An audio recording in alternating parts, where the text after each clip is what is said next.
Okay, cool. Yeah, And we try to keep it to that. and then we're sort of looking at the Moonshaes in particular tonight. Yeah. That okay? That's cool. Yeah. Well, like I You was didn't telling answer. Jeff and Eric in our text thread, Hmm. all of my connections to the Moonshaes go back a long way, but they don't.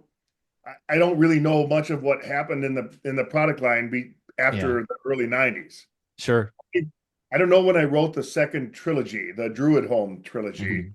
The first one was the late '80s, and I believe it was the first half of the '90s. That Yep. was the I wrote a total of 9 Forgotten Realms novels, Yep.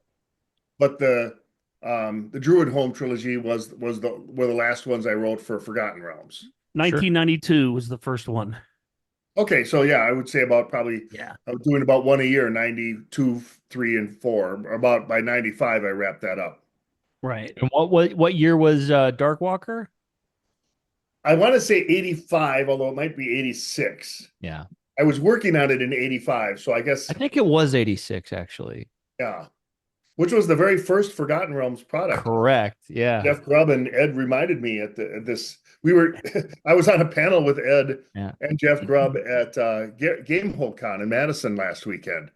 And so it's kind of I got refreshed on some of this stuff that otherwise I'd be really groping around for. So Mhm. That's my biggest piece of candy about this whole interview is we've had so much time to spend with Ed in the beginnings of the Forgotten Realms, all the way back to age 8 and before, with like some of his original, yeah, even like his early comics before he had actually written a story. He'd just do drawings and different pieces of artwork. And when I started to get into the chronology of the realms, I read as many of the realms books as I could get a hold of back in the day, and I was like, "Oh yeah, Doug wrote the very first one. It's not Ed's beginning at all." And that for me is, I think, one of the standout, unique moments that I think is very important to me as a reader to understand what it must have been like to launch that course for everybody else to follow thereafter. It's got to be an amazing place to be. well, it was pretty exciting, and that's I mean that's the beauty of the realms is that there are so many different places that people can make their own. Yeah. You don't have to have an ongoing through line for all of the writers, which I don't know. I really, in fact, we talked about this in the Madison seminar. None of us could remember how many novels of the Forgotten Realms there are, but it's got to be over 100. Oh, it's closer to 300, I think. It's well Oh, yeah, over. okay, that sounds right. Yeah. A lot. Ed only wrote half of them, Yeah. so only 150. It Who was did? 150. Or guesstimating how many novels in the Forgotten Realms Ed has written. I think it's about 150. Yeah. I didn't know it was. I didn't. It's not that high, but it's very high. I He's did 9. I know that. The There's he is there's the almost six 300 Moonshae in and the the series Maztica. itself. there's What's what? that? There's almost 300 of Forgotten Realms novels. Hmm. Wow. Well, you'll be after you finish the Druid Home trilogy, the Moonshees kind of slumbered for a Yes, long exactly. time, Yep. and it was not really touched by any specific product that, at least in the canon that I had to go through whenever I picked it up to help Right. Old Man Games. It was mentioned in the core campaign guides for third edition. And then again, it got updated in fourth edition, which had a small little blurb on the Moonshaes. And then they did a couple articles in their online Dragon magazine for the Moonshaes. Yep. Okay. And that was pretty much it until they foolishly let me come in and start writing stories set in the Moonshaes What were because they thinking? I don't know, desperation, Operation Bootstrap, one of those. Yeah. Well, that's awesome. But Believe it or not, Ed has only written 35 novels. He wrote Yeah. 35 novels for TSR Yeah. for the Forgotten Realms, and then but contributed to over 200 books. Yeah. Yeah, And Absolutely. that he's makes sense. written over 200 articles for Dragon Magazine because that's I when he think first I started. Was think sending in, Bob is just past him. yeah, yeah. So Salvatore? Yeah. yeah, Salvatore, yeah. Yeah, I mean, Ed started out writing these magazine articles, Mhm. and kind of laid out just the Forgotten Realms was his campaign. And I shouldn't speak for him, but this is kind of what I relearned last weekend. No, he did. So I don't know if you knew it or not, but most people do who work with Ed. He wrote his first story about the realms when he was 8 years old. Yes, he told that Yeah. story at our Did he? seminar. Yeah, One Comes on a Herald to Deserta. We actually did it as a radio play on our Mhm. show. We recorded Nice. it. He recorded he was the narrator, and we had other friends and people, voice actors come in. We all did parts and did the entire short story for our show. Uh-huh. But yeah, he's and here's the funny part. If you've never read it before, I have a copy. I may be able to copy it on my copier and send it to everybody. Um, he he sounds exactly the same when he was 8 years old writing that he did when he's now 65. Yeah. The kid was a genius then, he's a genius Yeah. now. But the thing is, he just sounds exact. The voice he gave to Elminster sounds no different than the voice he gives him now. Yeah. That was actually that came up in the seminar.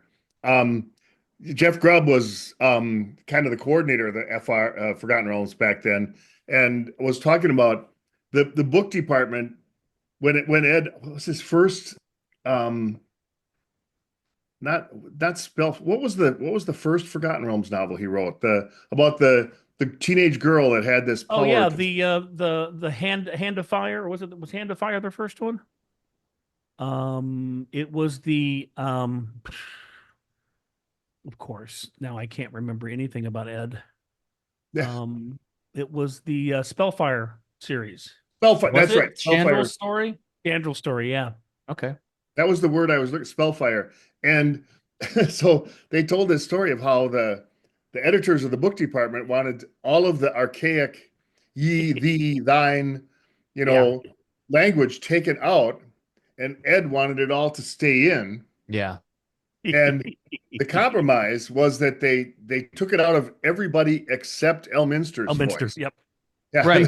Yeah. and I mean that's pretty good to keep that flavor in that one particular character's voice. That was a really Well, cool. I thought that was a very cool story. it is a cool story because too, if you think about it, Elminster at that point is like 900 years old. I mean, come Exactly. on. Yes. He's not He going can to talk talk as like old fashioned as he wants to. Yeah. as he wants to. Exactly. I It's Yep. mean, truly from a different time. Yeah. yeah. Well, I don't know where Ed is, so I'm already going to be cutting part of this and using it that we talked about earlier already. Sure. Yeah. But Ed will show up. He just is not showing up yet. He must be late from work. Um, Does he still? He Sharon, talked about this horrible hour-long drive. Does he oh still yeah, work in the same library he worked in back in the day? he does. He still works at Port Hope Library.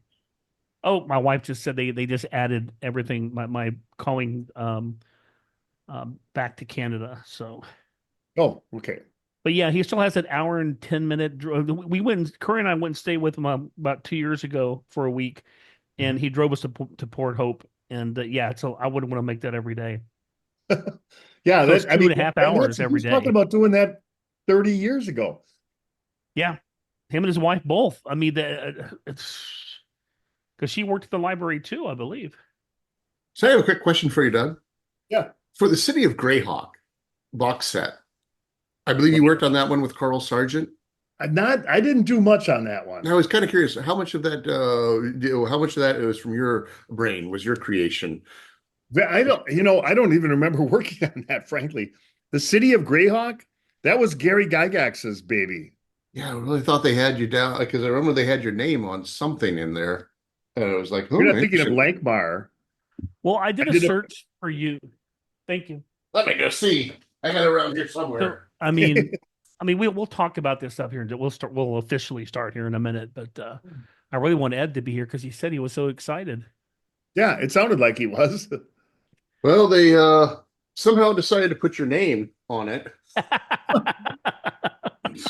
Jeez. I don't even recognize that product. This must have happened in the flurry of all the Dragonlance at the same time.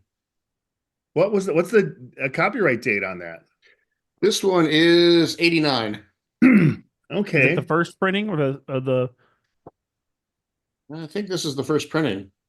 Is it a Dragonlance or Forgotten Realms? This Dragonland? one, Oh, Greyhawk, yeah. it's the Greyhawk, Yeah. City of Greyhawk. Yeah, I Finesse. mean, my goodness, I don't think I ever did anything with Greyhawk. Oh, they must have Kind grabbed of your name then. might have been some like game design, maybe from like Dungeoneer's Survival Guide or something like that, some game rules that became relevant. But I'm really surprised by that. I honestly, great, Yeah, had they're never heard about that before. interesting. Okay. This Yeah. one is all about the city itself with Of each of the Greyhawk. districts. So it talks about the Grand Citadel, the High Quarter, the Clerksburg, Artisans Quarter, and Old City and the Slum Quarter. And Curry, what do you say? It goes through and gives each of the locations. It's I mean those that sound very similar to Lankmire locations, Slum Quarter and whatnot, but I really don't I can't recall ever doing a product or an adventure that was set in Greyhawk, which is the capital city of Gary's Yeah, particular. Flaneus, isn't it? Yeah. Linnaeus is what I always pronounce it, but I don't know the official pronunciation. Flaneus, isn't it? Flaneus? Or Flynn. Yeah, I don't know. I I don't wouldn't. remember it. I played in Greyhawk until I discovered Forgotten Realms and then left Greyhawk behind. So, Yeah, Forgotten Realms has much broader horizons. oh, it does. Like Yeah. Ed's always said, um, it's the land of a thousand stories. Isn't that what it Yep. was? Yeah. That sounds right.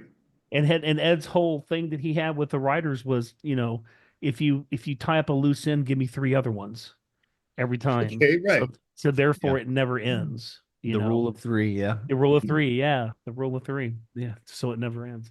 Ed is apparently resetting his modem, so Oh, okay.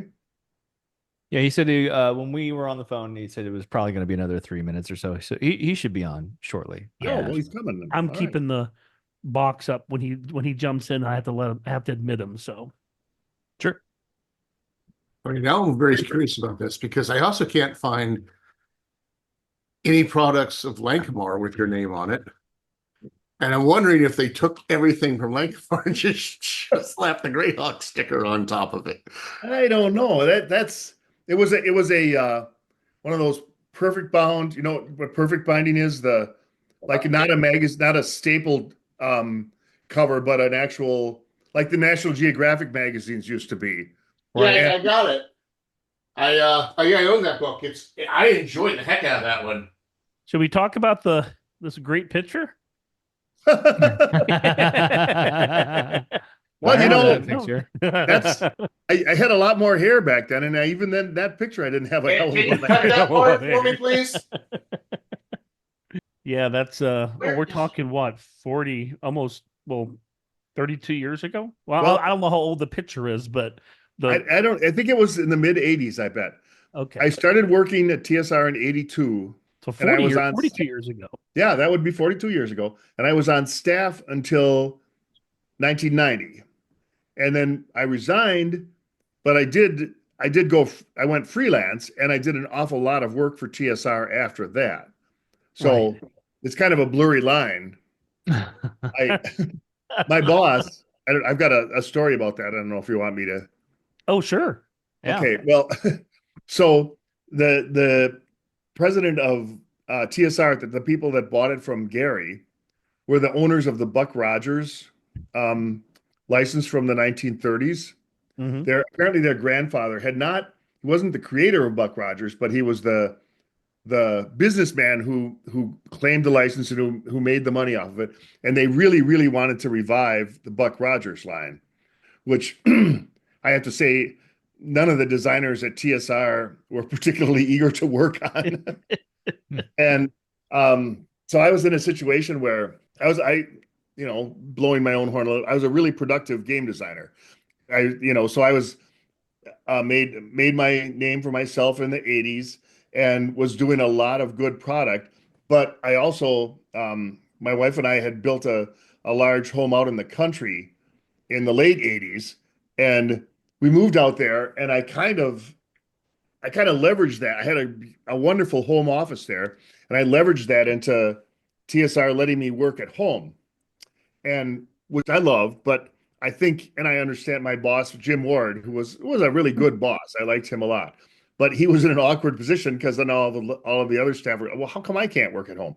And so I, did that for a couple of years. I was collecting his salary. I would come in for meetings, typically like Thursdays, and and doing a lot of work still. It wasn't like I was missing deadlines and stuff like that. But Jim was confronted with this unrest, and so in the 1990, it was literally the January of 1990, and he was laying out the products for all of the designers. Everybody, he was in charge of the designers and the editors and the developers in the game department, and so he was laying out our schedules. And I went in for my meeting, and he had me down for 6 Buck Rogers modules. Every 2 months I was supposed to write a new Buck Rogers module. And as I said to him, this was good natured. It wasn't. I didn't feel like I was, being blindsided or anything. But I said, "So Jim, this is your way of telling me it's time to start my freelance career, is that right?" And he said, "Well, you got to do what you got to do." So Wow. I resigned on good terms. And I still got a lot of work from TSR, and I never did a Buck Rogers module. You never did a Buck No. Rogers module. Did Steven work on that? I think Steven started when you left, didn't he? Shen? 92? Steven Shen, yeah. Yeah. We were. I mean, I knew him, but I don't think he was in house when I was in house. He came in probably shortly after I left. He did. Yeah, I think he started in 92. Ed might know that. I'm not sure. Yeah. Yeah. But hey, Ed, you made it. You were asking me for dates and times? You fool! I took math class in Ontario, Canada. We do math like this: 1, 2, many.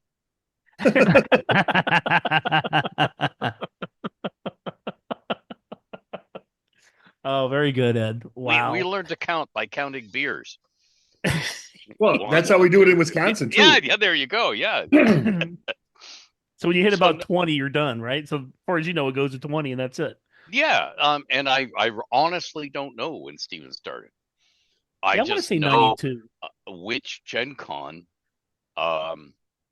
Jeff introduced us and said, took me aside and said, he has a hearing thingy. So, make sure he can see your face when you're talking, just in case. Yeah.